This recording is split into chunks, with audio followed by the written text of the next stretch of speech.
Olá, meu nome é Fábio Takeda, sou médico radiologista e especialista em neuroimagem pela Beneficência Portuguesa de São Paulo e criador do Neuroimagem na Prática. Neste vídeo, nós vamos abordar um artigo que fala sobre cefaleia. E é um tema interessante porque é muito comum esse sintoma e você pode ter dúvidas sobre que tipo de informação cada exame de imagem pode te fornecer. E é por isso que nosso objetivo neste vídeo é te dar dicas práticas, enfatizar o que pode ser útil em cada situação. Enfim, eu espero que te ajude. Mas eu destacaria aqui que esse estudo norueguês que ele citou, né? Então, assim, quando eles pegaram um grupo de pacientes apresentando com cefaleia severe, grave, né? Uma cefaleia grave, 16% desses pacientes tiveram hemorragia subaracnoide, 16%.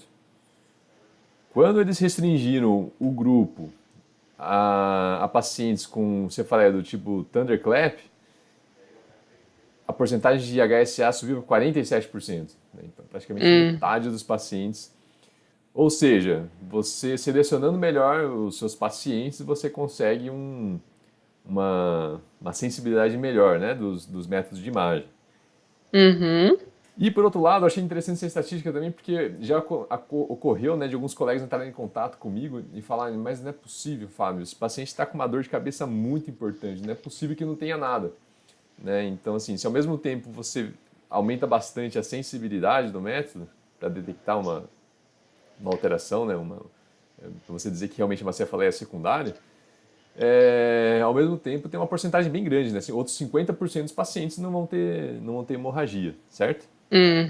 Isso Então, aí. não é necessário que o paciente tenha alguma coisa, se ele tem, mesmo seja a pior cefaleia, dor de cabeça, pior episódio de dor de cabeça da vida do paciente, né?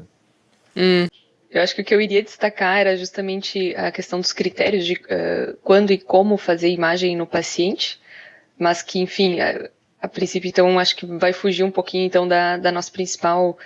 Mas pode comentar, o que você achou de relevante nessa parte de indicação clínica? Eu acho que seria relevante, mais no sentido assim de nortear o clínico que está na emergência, ele saber que existem esses guidelines, porque às vezes no momento de aperto ele não vai ter o radiologista lá para discutir. Tomografia muitas vezes ela traz pouca assim dúvida em relação ao que solicitar, mas quando se fala já em métodos mais avançados, tipo, será que eu vou pedir uma angiotomografia ou vou pedir uma ressonância magnética? Eu Ou acho sem ou com que contraste também, né? com contraste, sem contraste, às vezes eu sinto que o clínico, ele sente falta, assim, de conseguir expressar, enfim, conseguir tomar essa decisão, muitas vezes sem um radiologista, né, o que é difícil também, não ter um radiologista num serviço que tem um serviço de ressonância magnética, mas a gente sabe que nem sempre ele está disponível, então saber que existem esses guidelines, saber onde procurar, enfim, e que Acho que eu vou daqui a colocar pouco... em anexo, então, no vídeo, um link Tá. para os guidelines, né, do Colégio Americano de Radiologia. Isso aí. E se alguém achar interessante, daí a gente discutir, a gente pode fazer uma discussão daí. Mas mais no sentido de fazer uma análise crítica do ponto de vista do diagnóstico por imagem, né? E não, assim, a gente ensinar o clínico quando pedir, mas assim, mais fazer uma interpretação do que realmente a gente vê que ajuda na prática, como que funciona no dia a dia, né? Isso Essa aí. visão mais prática do exame de imagem, eu acho que é nesse papel que a gente pode contribuir mais, né? Perfeito. Então, uma vez que você tem uma hemorragia subaracnoide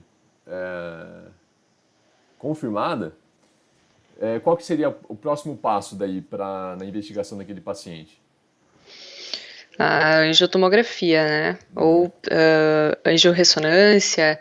E ele cita também ali a angiografia por catéter, né?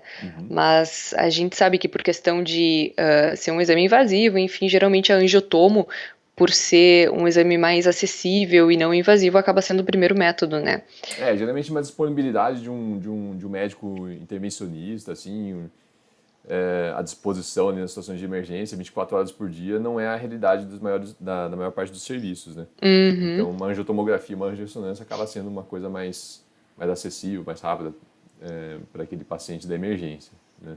E por que é importante, hein, fazer um estudo, principalmente arterial, no paciente com hemorragia subaracnoide? Que a principal causa não traumática de hemorragia subaracnoide é a ruptura de um aneurisma, né?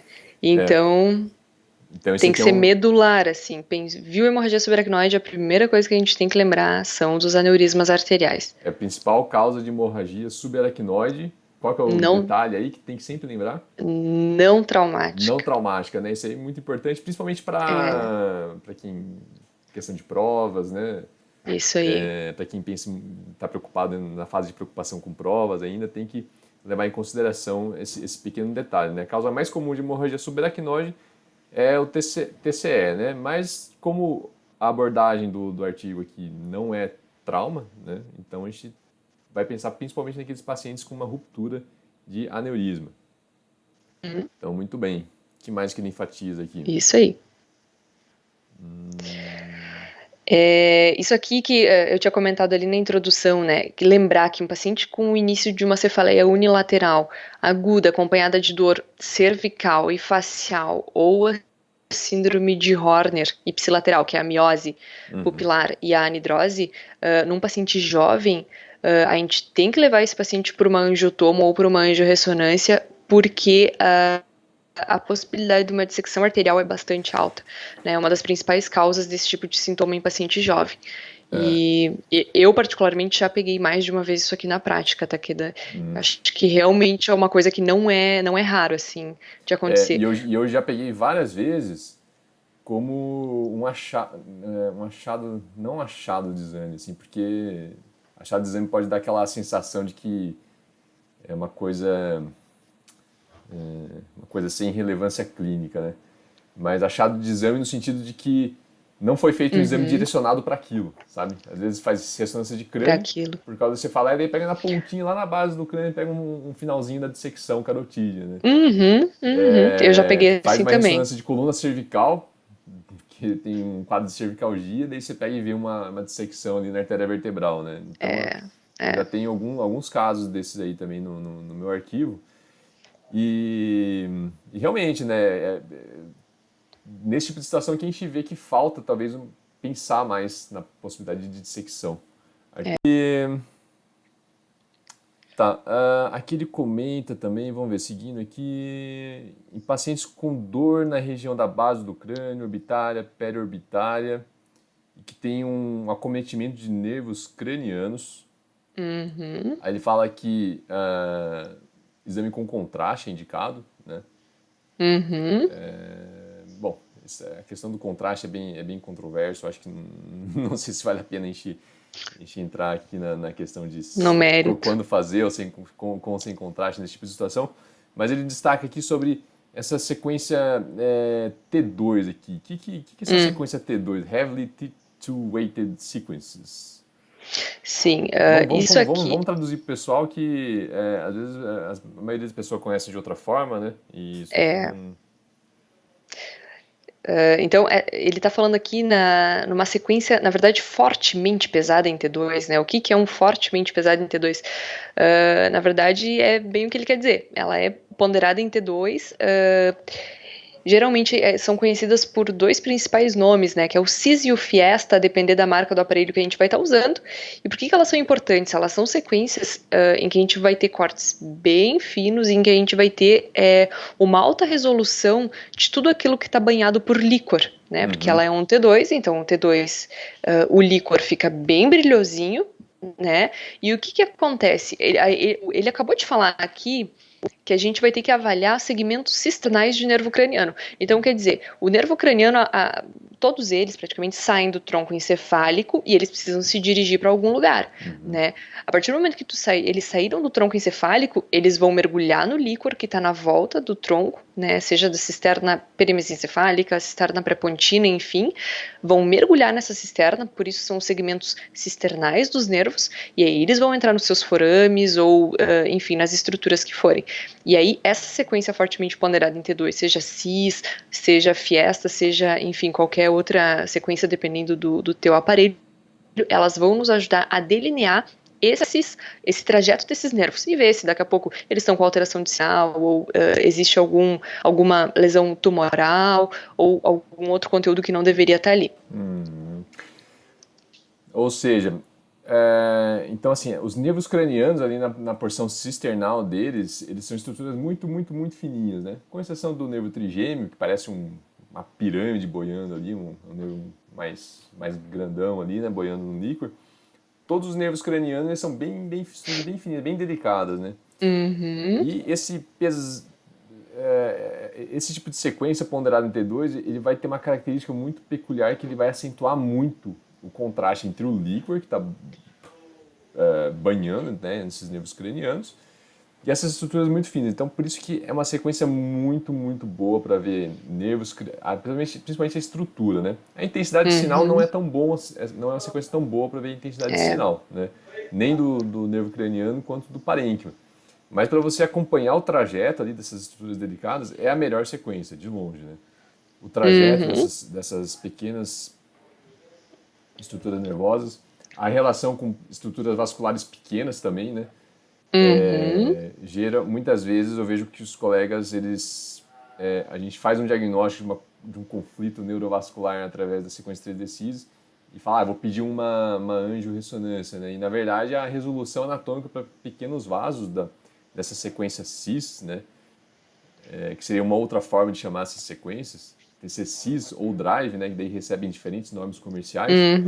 Essas sequências elas têm uma resolução anatômica para os nervos cranianos, para conflitos neurovasculares, melhor até do que uma angiorressonância, né? Ou uma angiotomografia.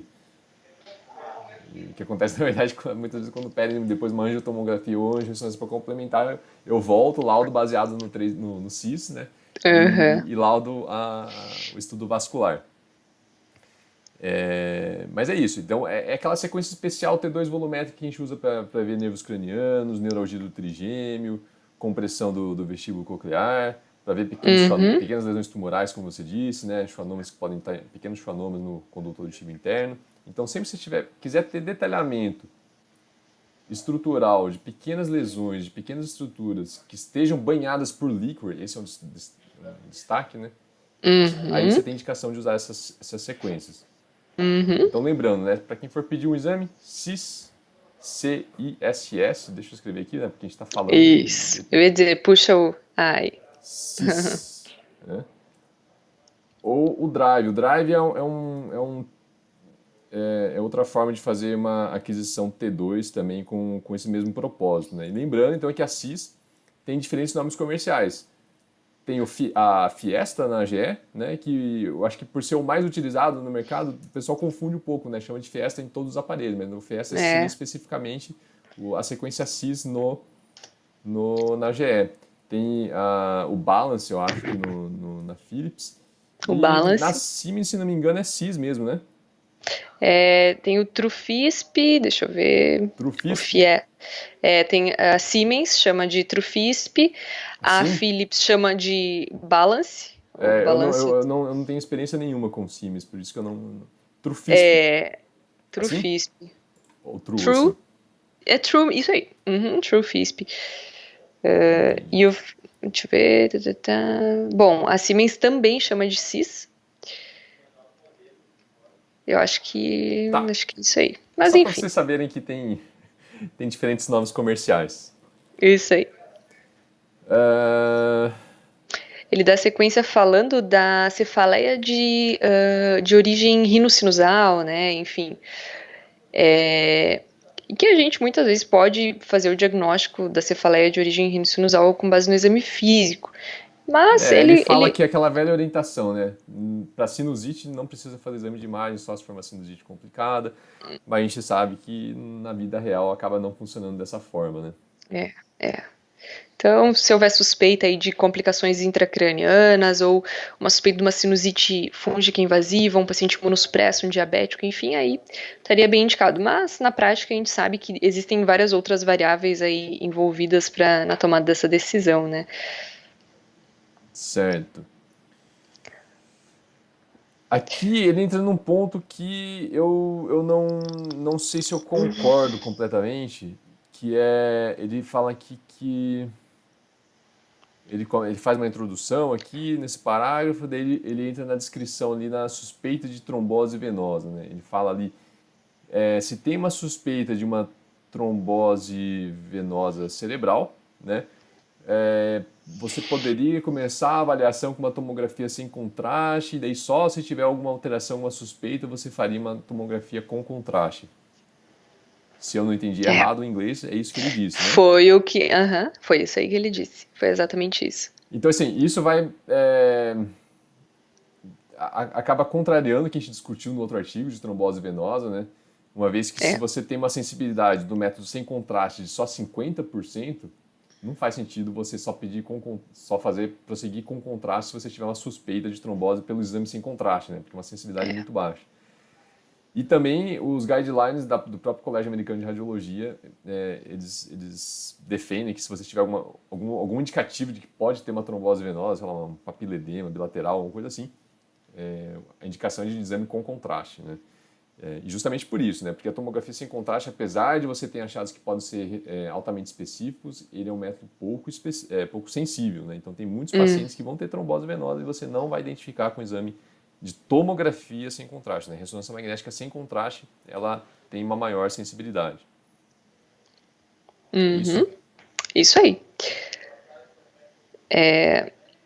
Depois ele fala que daqueles pacientes que têm uma dor de natureza odontogênica, ele fala da experiência deles no serviço deles, em que eles costumam solicitar uma tomografia computadorizada maxilofacial, né, com contraste para guiar o tratamento, né, ou seja, procurar coleções, provavelmente, enfim, saber se vai ter que funcionar ou não.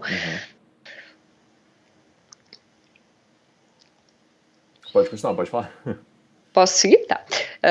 Ele segue aqui, então, falando acerca de pacientes com mais de 55 anos que tenham um início de uma cefaleia nova, né, nas regiões temporais, particularmente com dor na região das artérias temporais superficiais, que devem ser avaliados, então, para arterite de células gigantes, né, com ressonância ou angiografia, né, ressonância por angiografia, que seriam as modalidades de escolha para isso. Eu não sei se aqui ele não especifica se seria, acredito eu, que ressonância com protocolo para estudo de parede de vaso, né? Sim, e mesmo quando o protocolo é específico para... Eu confesso que é um diagnóstico difícil, viu? Arterite temporal. Você já tentou fazer avaliação de parede de vaso? Não. De artéria temporal? Eu acho que é uma situação assim meio... Não dá uma segurança muito grande, assim, sabe? Entendi. Eu acho que é muito importante aqui o quadro clínico, correlação com dados laboratoriais. E uma alternativa que ele não citou aqui, que eu acho que até pelo custo e disponibilidade e acessibilidade, é a ultrassom também, né? De vasos ali da região temporal, que pode ajudar bastante também. Né? Boa. Lembrando, a gente vai entrar na questão de vessel wall, né? Que é estudo da parede arterial, principalmente, através de ressonância magnética. Lembrar que é um método que preferencialmente deve ser feito na parede de 3 Tesla. Então só aí a gente já restringe muito, né, a disponibilidade dessa opção de diagnóstica na maioria dos serviços, dentro de um hospital, né? Então tá bom, vamos entrar mais para a parte de imagem, que até por enquanto a gente Vamos lá. estava discutindo... Tá, enfim, vamos lá. Hemorragia subaracnoide. Não traumática. Não traumática. Por ruptura de aneurisma. Por ruptura de aneurisma. Não, vou voltar aqui, eu vou usar uma imagem normal aqui só para ilustrar. Então, vamos perfeito. lá. Pode... Desculpa, eu te cortei ali que eu tava mexendo na configuração. Tranquilo. Né? Pode seguir. Então vamos lá. Então vamos falar de hemorragia subaracnoide não traumática devido à ruptura de aneurisma. Né? Então a maioria dos aneurismas intracranianos são do tipo sacular. Existem os fusiformes e os saculares. A grande maioria é sacular. A ruptura de um aneurisma sacular, como a gente já havia salientado, é a causa mais comum de hemorragia subaracnoide não traumática e representa cerca de até 85% dos casos aqui, segundo ele, de hemorragia subaracnoide espontânea. 85%. Então é bom enfatizar isso aqui porque fica bem claro daí, né? A grande maioria dos casos, hemorragia subaracnoide tem que pensar em aneurisma, né? Tem que investigar de forma ativa. Varia um pouco de acordo com o serviço. Tem um serviço que faz uma angiotomografia e é o suficiente para excluir. Tem lugar que, devido a essa estatística, faz uma vez, depois repete a angiotomografia, né, para ter certeza de que não teve nenhum pequeno aneurisma que passou comeram bola ali Despercebido. no primeiro exame, né? Porque essa estatística é É. uma correlação muito forte, né? Entre hemorragia subaracnoide não traumática e aneurisma, né? Então, por isso que a gente falou lá no começo, a gente já salientou, tem que ser medular. Se você vê hemorragia subaracnoide num contexto de um paciente que não é contexto de trauma, primeira coisa, vai investigar ver se existe um aneurisma ali ou não, Uhum. né? E ele segue falando aqui que dependendo do epicentro, onde a gente tem esse acúmulo maior de hemorragia subaracnoide, ele pode, e isso na prática é bastante verdadeiro, assim, ele consegue nos predizer o site, o local desse aneurisma, Sim. mesmo numa tomografia computadorizada sem contraste, né? É. Você consegue identificar onde que tem a maior concentração, né, de sangue. De Isso aí conteúdo deve chamar sanguíneo. atenção.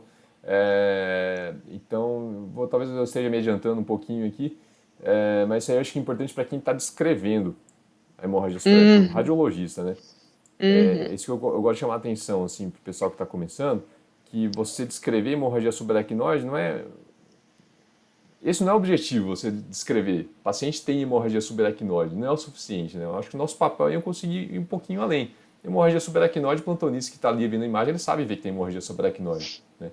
Então a gente tem que É, tentar ajudar da melhor forma possível. Por exemplo, você descrever onde está a maior concentração, né, de hemorragia subaracnoide para tentar dar uma dica. Até porque muitas vezes o paciente tem mais de um aneurisma, então você dando uma dica, ó, tá mais na região ali da artéria cerebral anterior, na fissura interhemisférica. Tá mais uhum. concentrado mesmo ali na região perimesencefálica, né? Uma coisa que ele não descreve aqui, mas se você também descrever a escala de Fisher, né? A escala de Fisher eu Uhum. acho que é importante. Eu acho que devia ser, eu acho que tinha que ser uma coisa indispensável você descrever no laudo radiológico, né? Uhum. Principalmente para ajudar o médico plantonista lá, que ele sabe que existe a escala de Fischer, ele sabe que ele vai ter que fazer. Então, se você entregar já mastigado, isso agiliza aquele atendimento de emergência dele, que provavelmente vai estar com um monte de É, paciente é, acumulado ali no pronto-socorro, né? certamente. Para Ela quem não nos dá conhece, a escala também de uma. Fischer, escreve Fischer, tem uma escala de Fischer antiga e tem É uma escala de modifica. Fischer modificada, que é a mais utilizada atualmente, né? Existem Uhum. quatro Graus? quatro graus. É, então vai de 1 a 4, né? E uma forma que eu usei para lembrar desses graus diferentes é separar entre hemorragia subaracnoide fina e espessa, né? Uhum. Se ela for espessa, é descrito na literatura mais de 1 milímetro o valor de corte. Mas, pô, você ficar vendo ali se tem 1 milímetro, 1,5 milímetros de espessura, na minha cabeça, na prática, como que eu faço, né? Se você tem uma hemorragia espessa, o que seria espessa? É aquela que você bate o olho, é muito fácil de ver. Hemorragia subaracnoide fina é aquela que parece estar desenhada, parece que pegou uma lapiseira, né? Nem um lápis, é uma lapiseira e você está desenhando ali o sulco cortical com um conteúdo hiperdenso, né? Uhum. Se você tem uma hemorragia subaracnoide espessa, você automaticamente já pula para o grau 3 e grau 4, né? Então você tem grau 1,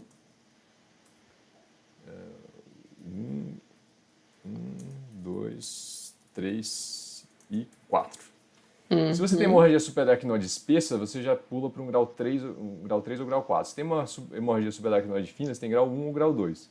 E o que vai diferenciar entre esses dois grupos é a presença ou não de hemoventrículo, né? Ou seja, uma hemorragia subaracnoide fina sem hemoventrículo é grau 1, hemorragia subaracnoide fina com hemoventrículo é grau 2 e hemorragia subaracnoide espessa sem e com ventrículo é grau 3 e 4, respectivamente, né? Mas vamos lá, só para quem está começando mesmo, né? Como identificar uma hemorragia subaracnoide na tomografia de crânio sem contraste? Na tomografia de crânio sem contraste, então, o aspecto normal do espaço subaracnoide banhado pelo líquor é esse aspecto hipodenso, né? Então a gente vai ver hipodensidade. Todo lugar que tem líquor na tomografia de crânio sem contraste vai ver como uma imagem hipodensa. Então aqui no espaço subaracnoide, nas ternas da base, dentro do sistema ventricular, a gente vai ter só estruturas hipodensas, com exceção de algumas estruturas que podem ter calcificação fisiológica, né? Que é o caso do plexo coroide. Então é muito comum de ter calcificação na região dos plexos coroides, né? Esse aqui é o único cuidado que talvez vocês tenham que ter para não confundir com hemorragia intraventricular. Mas fora isso, se você vir alguma área hiperdensa, ou seja, mais branca na tomografia, você está diante de uma hemorragia subaracnoide, no espaço subaracnoide, ou hemoventrículo dentro do sistema ventricular, né? E dessa forma você tem informações necessárias para classificar da hemorragia subaracnoide em Fisher 1 a 4, né? Lembrando que a escala modificada é a escala mais utilizada atualmente. Daí já partindo para... Então como que fica, né, o aspecto na tomografia? Fica com esse aspecto aqui. Esse aqui é um exemplo de uma hemorragia subaracnoide bem extensa, né? Isso aqui é descrito em alguns lugares como estrela da morte, né? Porque seria uma hemorragia subaracnoide mais difusa. Sim. Tá, e para que serve, né, essa escala de Fisher modificada? Qual que é o propósito de ter essa classificação? É só ficar colocando um monte de númerozinho no laudo? Qual que é o propósito disso aqui, Vanessa? O propósito disso aí, principalmente, é predizer o risco de vasoespasmo desses pacientes, porque a gente sabe que o sangue, ele é um material extremamente irritativo em qualquer parte do corpo. A gente sabe que o sangue na barriga causa uma dor horrorosa, né, uma dor, extravasamento peritoneal. Na cabeça é a mesma coisa, ele está dentro do líquor e ele é extremamente irritativo. E a gente sabe que existem artérias que estão sendo banhadas pelo líquor, né, então a partir do momento que a gente tem sangue ali irritando essas artérias, o risco dessas artérias entrarem em vasoespasmo e muitas vezes até causarem uma isquemia secundária, ele é maior quanto maior for o volume de sangue que a gente tem ali. Então, essa escala, ela nos ajuda a ter uma probabilidade, ela nos dá uma probabilidade aproximada, assim, né, uma probabilidade mesmo do risco de vasoespasmo que aquele paciente tem. Né? Quanto maior a escala de Fisher, maior o risco de vasoespasmo e complicação com isquemia. Né? Então, esse aqui é o que eu classificaria como hemorragia subaracnoide espessa, né? Eu não preciso ficar medindo ali para ver se tem ou não mais ou menos de 1 milímetro, né? Apesar de ser usado como parâmetro na literatura. Se você vê uma hemorragia subaracnoide está muito fácil de ver, já é uma hemorragia subaracnoide espessa, né? Bom, pelo menos eu faço assim na prática, eu não fico ali vendo se tem 1 milímetro ou 1,1 milímetro, sabe? Também. Eu acho meio... Não é muito prático, não. E a tomografia de criança sem contraste é um método bom para avaliar a hemorragia subaracnoide? Sim, ela é boa. Ela não é a mais sensível, mas principalmente num contexto de emergência, a gente volta para aquela questão. Ela vai ser provavelmente o método mais disponível que a gente vai ter na mão. Ela é rápida, né? E ela consegue detectar. Não é o mais sensível, mas ela é boa para detectar. Agora, eu não sei em termos de percentuais, qual que... Não é o mais sensível? Pô, 99% de sensibilidade. Bom, eu achei que a ressonância ainda era mais... Eu tô brincando. E na verdade o que você falou está correlacionado com o tempo de evolução da hemorragia subaracnoide, tá? Você está correta. Tá? A ressonância magnética ela é mais sensível, principalmente se você considerar um tempo maior de evolução da hemorragia subaracnoide. É que do jeito que ele colocou aqui, a tomografia de criança sem contraste tem sensibilidade de 99%. A pessoa que está começando a aprender neuroimagem, lê isso aqui e fala, pô, não preciso de mais nada então, né? Não precisa Só nem tomografia. fazer punção lombar, pô, 99%, o que é 1% de falso negativo, né? Sim. E o que deve ser enfatizado aqui, que essa sensibilidade extremamente alta da tomografia sem contraste, ela é obtida nas primeiras 6 horas de evolução do paciente. Então, se o paciente fizer nas primeiras 6 horas de sangramento, daí realmente a sensibilidade é muito alta e muito pouco provavelmente você vai precisar de outro método para confirmar essa hemorragia subaracnoide. Só que daí, a partir disso, com 24 horas, 2 dias, 3 dias, daí começa lá para o terceiro dia, cai para uns 80% mais ou menos de sensibilidade. Então, nessa fase mais subaguda, é que daí a ressonância magnética ganha um grande destaque, né? Ela passa a ser mais sensível do que a tomografia.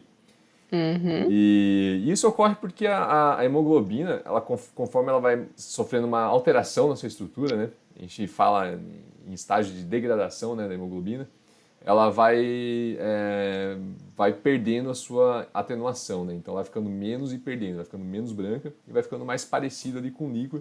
E por isso a nossa capacidade de detectar vai diminuindo com o tempo, através da tomografia, enquanto que na ressonância magnética a gente tem outro princípio físico e a gente consegue identificar de forma mais sensível, né, a hemorragia subaracnoide mesmo na fase subaguda, e até crônica, né, se você tiver uma siderose superficial. Uhum. Aqui ele coloca uma informação muito interessante, né? Se você... a angiotomografia, ele tem uma especificidade de 90% a 94% para aneurismas menores de 3 milímetros e de 100% para aneurismas maiores de 4 milímetros. Pois é. O que você acha disso? Eu acho que 100%. Tu acha que dá? Não, acho que 4 milímetros sim. 4 milímetros é uma aneurisma grande, né? A gente só tem que tomar cuidado com o seguinte, né? Aparelho de imagem é igual carro, né? Você falar que tem um carro não é... Não basta você falar que tem um carro. Você tem que falar que carro você tem, que motor que é, se é a versão de entrada ou não. Faz uma diferença brutal no desempenho do carro, né? Aparelho de imagem é a mesma coisa. Você falar que tem uma tomografia, a diferença é falar que tem uma tomografia de 5 canais de fileiras. E daí ele segue aqui falando que a angiorressonância magnética é o método mais utilizado em situações não emergenciais. E ele acaba tendo uma série de vantagens mesmo, né? Ele não usa irradiação, né? Então, para você fazer de repente um controle de um pequeno aneurisma, eu sempre recomendo fazer angiorressonância, né? Porque injetando contraste, ficar irradiando o paciente, né? Para fazer um controle de um pequeno aneurisma que não tem indicação cirúrgica, acaba sendo quase que um crime, né? Então, é possível você fazer a angiorressonância arterial intracraniana através de um método chamado de 3D TOF. A gente pode fazer através de uma técnica chamada de 3D TOF, né? 3D TOF, que é Time of Flight. Que, de forma bem resumida, é um método de angiorressonância. Você consegue delimitar as artérias intracranianas só utilizando o fluxo sanguíneo no interior das artérias para formar essas imagens. Então você não usa contraste, né?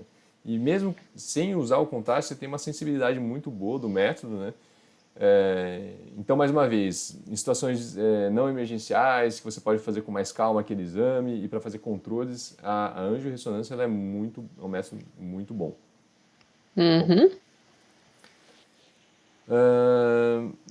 Ele fala sobre alguns poréns aqui, né?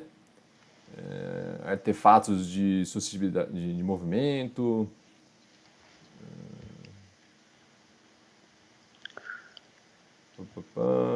Se você tiver uma hemorragia, né? Se tiver um hematoma próximo ali ao aneurisma, como é uma imagem ponderada em T1, né? De repente uma hemorragia com metahemoglobina, ela pode contaminar aquela imagem, né?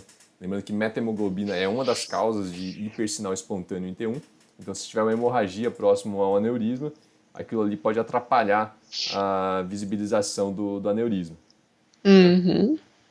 Isso aí. E aí ele fala que nesses casos, quando houver artefatos, então daqui a pouco seria uma boa indicação para a gente estar fazendo um exame com contraste, né? Com contraste, Porque daí, quando você injeta o contraste, você vê onde está indo o contraste e qual que é o limite daquele aneurisma, né? E você consegue separar daí o que é artefato, né? O que é ou então uma imagem que está contaminando, uma alteração que está contaminando aquela imagem do aneurisma, da luz verdadeira do aneurisma. Né? Na sequência aqui ele cita, né? O tópico do artigo, obviamente, não é o estudo de parede vascular, né? O vessel wall, mas ele cita aqui e fala que o estudo de vessel wall é uma técnica que está crescendo muito, né? E realmente, em conversas, em aulas que eu acompanho ali do pessoal de São Paulo, que tem mais acesso a recursos, né? Trabalham em grandes centros de grife, né? Vamos dizer assim. O vessel wall faz parte da rotina deles, né? Eles fazem exame de pronto-socorro, vessel wall, sabe? Paciente que você fala aí que vai fazer exame de imagem, já faz ressonância de crânio, angiorressonância com vessel wall. É uma realidade completamente diferente, né? Um dos motivos que limita, né? Então eu já tinha comentado, o vessel wall, ele idealmente você tem que fazer no aparelho de 3 Tesla, né? Por que você tem que fazer no aparelho de 3 Tesla e não pode ser feito no aparelho de 1,5? Porque você vai ter um detalhamento muito importante, né? Então, o que é o estudo de vessel wall? No estudo angiográfico convencional, no estudo de angiotomografia ou de angiorressonância, o que a gente faz? A gente estuda a luz do vaso, né? É isso que a gente está acostumado a estudar, a gente estuda sempre a luz do vaso. A gente até consegue estudar, às vezes quando tiver uma alteração mais grosseira, algum espessamento mais grosseiro da parede arterial, como em algumas vasculites, né? Quando o espessamento parietal é mais grosseiro, a gente até consegue estudar através de métodos mais antigos. Mas, mais recentemente foram desenvolvidas técnicas para fazer um estudo específico da parede vascular, né? Então, por exemplo, aqui a gente tem um aneurisma aqui na carótida interna, né? Esse aqui é o estudo tradicional que a gente faria normalmente do aneurisma, né? A gente estuda a luz do vaso e a luz do aneurisma.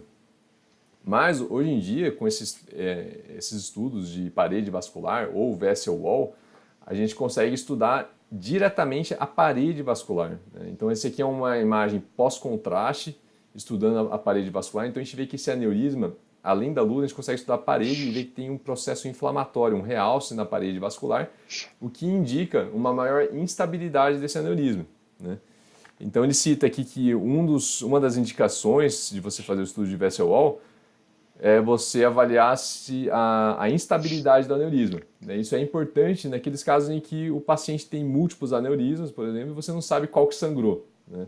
Daí o que você vai fazer? Você vai abrir a cabeça do paciente e vai clipar todos os aneurismas? Se você tiver à disposição o estudo de vessel wall, você consegue saber exatamente qual é o aneurisma que está instável, que provavelmente está sangrando, e daí você fazer uma intervenção cirúrgica priorizando aquele aneurisma com maior risco de sangramento, que provavelmente causou o sangramento, né? Nesse caso aqui, ele tinha um hematoma aqui junto ao aneurisma. Mas então é um método muito legal. Esse aqui, inclusive, ele estava sendo utilizado como marcador biológico para avaliar se o aneurisma é instável ou não. Inclusive, pode ajudar na decisão da conduta do paciente, né? Se vai continuar acompanhando só o paciente ou se vai fazer uma intervenção cirúrgica, porque aquele aneurisma tem um risco maior de sangramento. Uhum. Quer comentar mais alguma coisa sobre o vessel wall? Não, eu acho que tu resumiu muito bem o parágrafo ali, acho que não tenho nada a adicionar aí. Então tá bom. E aneurismas micóticos, quando que você suspeita, hein, de um aneurisma micótico? Eu acho que é um aneurisma micótico primeiro, né? Pois é, o que é um aneurisma micótico, né? Tu quer explicar? Não, pode falar. Posso falar? Bom, o aneurisma micótico, então, a gente vai ter, como o próprio nome diz, uma área de fragilidade da parede vascular com formação de aneurisma. A gente vai ter ruptura de alguma das camadas, né, da parede do vaso, em função, de um processo inflamatório local. Só que nesse caso é um processo inflamatório infeccioso, né? Então vai ser como se fosse a gente vai ter uma infecção, na verdade, na parede desse vaso, muitas vezes não primária, né? Uma infecção, o paciente tem uma infecção sistêmica já, enfim, e esse micro-organismo está na corrente sanguínea dele, em algum momento ele acaba, por algum motivo, enfim, se aderindo ali à parede do vaso em alguma localização e acaba levando esse processo inflamatório local com a formação do aneurisma. Que tipo de micro-organismo? Um dos micro-organismos que é sabido que causa isso, até onde eu sei, seria a sífilis, né? Pode levar a aneurismas micóticos. Apesar do nome micótico remeter a fungo, muitas vezes eles não têm origem fúngica, né? Na verdade não tem nada a ver com fungo, né? Não, por isso que eu tô fazendo a pergunta, para enfatizar isso que aí. É o nome que pode confundir, no começo eu ficava né? pensando, micose, deve ter alguma coisa a ver com micose, né? Mas não tem nada a ver com fungo, né? Não tem nada a ver. Na maioria das vezes, se não me engano, são bacterianos mesmo, paciente com endocardite, Bacterianos né? também. Com algum êmbolo infeccioso, acaba tendo essa fragilidade na parede vascular, né? E acaba formando, na verdade, que é um pseudoaneurisma, né? Por que é um pseudoaneurisma? E por que não é um aneurisma verdadeiro? Porque assim, o aneurisma verdadeiro, ele é composto por todas as camadas da parede arterial, né? Então você vai ter isso aí. todas as camadas acompanham formando a bolotinha ali, né? O aneurisma. Tá. No pseudoaneurisma você tem uma descontinuidade dessas camadas e fica contido. Só que ele fica contido, apesar da ruptura, você tem uma contenção daquele sangramento, então você forma um pseudoaneurisma, né? Mas você tem uma descontinuidade das camadas da parede da artéria, você não tem por isso que não é um aneurisma verdadeiro, porque para você chamar de aneurisma você tem que ter todas as camadas da Todas. parede arterial restringindo a bolotinha ali, né? Uhum. Ele fala aqui que, em geral, quando esse aneurisma micótico ocorre no sistema nervoso central, a circulação anterior ela é mais comumente comprometida do que a posterior, né? Em geral, eles estão localizados mais perifericamente. Isso quer dizer o quê? Que, por exemplo, se a gente for pegar a artéria cerebral média, o mais periférico seria, por exemplo, ao invés do segmento M1, que está centralzinho, que é quem está saindo da carótida interna, vai ser segmento M2, M13, enfim, mais na periferia, porque, que nem o Takeda acabou de falar, geralmente isso são êmbolos sépticos que vêm e eles vão parar no local onde daqui a pouco eles não conseguem passar, porque o vaso ficou muito pequeno, enfim.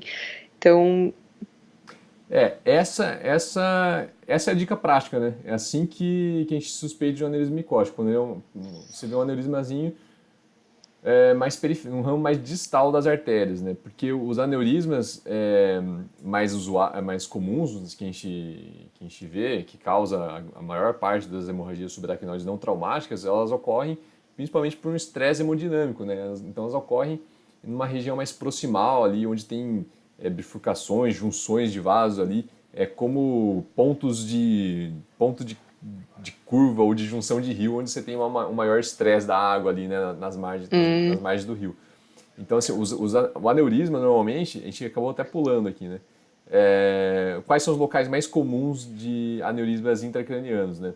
São na artéria comunicante anterior, né, da estatística de 30% a 35%, a artéria comunicante posterior de 30% a 35%, e na bifurcação da artéria cerebral média. Então você vê que são todos pontos onde você tem um maior estresse hemodinâmico, né?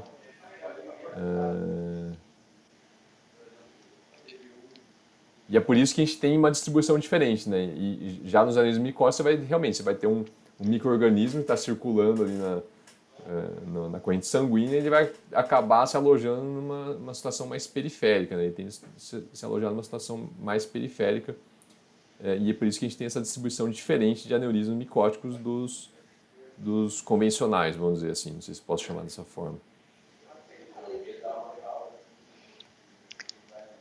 E aí ele passa então para a hemorragia subaracnoide perimesencefálica não aneurismática, de origem não que é não isso aqui? aneurismática. Bom, ele fala que em até 15% dos pacientes com hemorragia subaracnoide, a gente não consegue identificar o sítio, o porquê, de onde é que vem esse sangramento, né? E em 2/3 desses casos em que a gente não consegue identificar, esse sangramento ele é perimesencefálico. Então, ele está caracterizado pela presença de sangramento subaracnoide, hemorragia subaracnoide, imediatamente anterior ao mesencéfalo e à ponte, mais comumente nas cisternas interpeduncular e pré-pontina. No Vzinho ali, que é a interpeduncular que o Takeda está mostrando aqui. O Vzinho do mesencéfalo, né? Então as duas perninhas aqui, no meio das duas perninhas tem a cisterna interpeduncular e é isso aqui que está ilustrado, né? Esse conteúdo hiperdenso aqui, hemorragia subaracnoide, na cisterna interpeduncular e na frente ali da barriga do pinguim que a gente enxerga no plano sagital, né? Aqui a gente vê essa protuberância mais anterior e na cisterna pré-pontina a gente vê essa hemorragia subaracnoide. Então de vez em quando aparece, né, esses casos aqui, que é uma localização que, veja bem, não é porque tem essa localização em hemorragia que você não vai fazer um estudo vascular, né? Mas você tem que saber que se o sangramento estiver mais restrito a essa região e você fizer um estudo arterial e não identificar nenhum aneurisma, aí você não precisa se preocupar. Fala, meu Deus, mas de onde que vem esse sangramento? Então ocorre isso aqui, né? É um sangramento que não se sabe muito bem, existem algumas possíveis explicações, né? Uma possível explicação é que você tem uma variação anatômica na drenagem venosa nessa região, e isso aí poderia aumentar a chance, né? Predispor a um sangramento de origem venosa, né? E aí ele destaca aqui o cuidado que você tem que ter com o tempo de evolução, né, desse sangramento. Porque no começo ele vai ficar mais restrito nessa região perimesencefálica, mas conforme vai avançando o tempo, o sangue ele se espalha, né? E daí você não vai não vai ter mais essa preferência perimesencefálica. Ou seja, se você tiver um paciente com um tempo de evolução muito grande, ele podia ser um sangramento que tinha essa distribuição perimesencefálica, mas que ele simplesmente espalhou depois, né? Então, nos primeiros 3 dias você pode contar com essa distribuição. Depois de 3 dias, talvez o sangue esteja mais espalhado. Uhum. E ele frisa que a gente saber que existe essa entidade aí dessa hemorragia subaracnoide que a gente não consegue identificar um aneurisma, é bom a gente saber que ela existe porque ela tem um prognóstico que é excelente, né? Não, em geral não ocorre ressangramento, nem vasoespasmo e nem hidrocefalia. Uhum. Ele segue aqui falando então que a ruptura daqui a pouco de um aneurisma do sistema vértebro-basilar, a gente vai ter que procurar ativamente isso aí, ele pode ter uma aparência de imagem bastante similar, em até 5% dos casos, né? É por isso que, assim, apesar de ser um tipo de hemorragia subaracnoide meio característica ali, né? Você tem que lembrar é bom guardar essa carta na manga, né? Esse diagnóstico na manga. Mas tem que fazer angiotomografia, tem que fazer angiorressonância, porque se for um aneurisma de basilar e você não tomar nenhuma conduta, a chance de complicação é grande daí, né? Uhum. Ali, ele fala, né, que tem aneurisma do topo ali, né, da artéria basilar tem um risco de reemorragia de 50% em 4 anos depois da hemorragia inicial. Agora a gente parte para hemorragias intracerebrais, as hemorragias intraparenquimatosas, né? Isso aí. Vamos lá, ele começa a falar ali da estatística, de aproximadamente 25 a cada 100 mil pessoas, acomete 25 a cada 100 mil pessoas pessoas ano, com uma taxa de mortalidade de 40% após a apresentação, né? E após um mês, dentro de um mês da apresentação, outra manifestação clínica seriam os déficits neurológicos focais, que se desenvolvem geralmente dentro de minutos a horas da hemorragia. Porque quando você tem uma hemorragia intraparenquimatosa, desculpa de cortar, você vai acabar tendo uma lesão, uma destruição daquele parênquima, né? Então, como se estivesse tendo um AVC isquêmico ali, né? Aí a clínica vai depender da localização do local acometido. Uhum. Tá aí, vômitos também é mais comum na hemorragia cerebral do que na injúria isquêmica, né? E hemorragia subaracnoide. Tal. Ele fala sobre as etiologias, né? Sempre vai pensar, hemorragia intracraniana, você tem que pensar, igual você falou, né? Hemorragia subaracnoide tem que vir automaticamente aneurisma. Hemorragia intraparenquimatosa cerebral, você tem que pensar em 2 diagnósticos diferenciais que vão englobar a grande maioria das situações clínicas, né? Que é hemorragia hipertensiva, né? Por hipertensão arterial sistêmica e angiopatia amiloide. Amiloide. Uhum. Isso aí. Então, e na maioria dos casos você consegue, a hemorragia em si você consegue diagnosticar pela tomografia, né? Uhum. A tomografia. E daí ele fala aqui sobre não estou lembrando desse parágrafo aqui. Depois do diagnóstico da hemorragia intracerebral ou intraparenquimatosa, a angiotomografia ou angiotomografia venosa, arterial ou venosa, né, e a angiorressonância magnética ou angiorressonância venosa deve ser considerada para investigar a causa, né? Isso aí na prática muitas vezes é difícil, né, Takeda? Porque muitas vezes a gente vai ter uma coleção hemática tão grande dentro do parênquima que vai ser difícil a gente conseguir ver alguma coisa além de sangue, mas enfim, temos que investigar. Bom, assim, sempre que a gente vê uma hemorragia intraparenquimatosa, existem algumas dicas que a gente pode utilizar para tentar separar um pouquinho as hipóteses diagnósticas, né? Uma delas é a distribuição, e aqui uma coisa que ele enfatiza, né, que quando você tem uma hemorragia intraparenquimatosa lobar, né? Então, o que é hemorragia lobar? Você pode separar em dois grandes grupos, né? Quando tem hemorragia intraparenquimatosa, a hemorragia profunda, né? Que seria uma hemorragia que acomete aqui a região mais profunda dos hemisférios cerebrais, notadamente na região dos núcleos da base, tálamos e regiões capsulares, né? E aquelas hemorragias mais periféricas, que ele começa a falar que a hipertensão, né, arterial sistêmica é a causa mais comum de hemorragia intraparenquimatosa, né, dentro do parênquima, não traumática, né? Lógico, trauma acaba sendo mais comum em pacientes idosos, né? Então, a hemorragia hipertensiva, né, ela vai pegar pequenos vasos perfurantes, que vascularizam principalmente a região profunda, né? Então, as artérias perfurantes, elas vão se originar do segmento M1, da artéria cerebral média, né, e do segmento P1, da artéria cerebral posterior. Deixa eu dar uma espessada no corte aqui. Então, tá aqui, né? Vão sair pequenos vasos perfurantes, que vão sair como se fossem umas graminhas aqui, né? Saindo aqui do segmento M1 da artéria cerebral média e do segmento P1 da artéria cerebral posterior.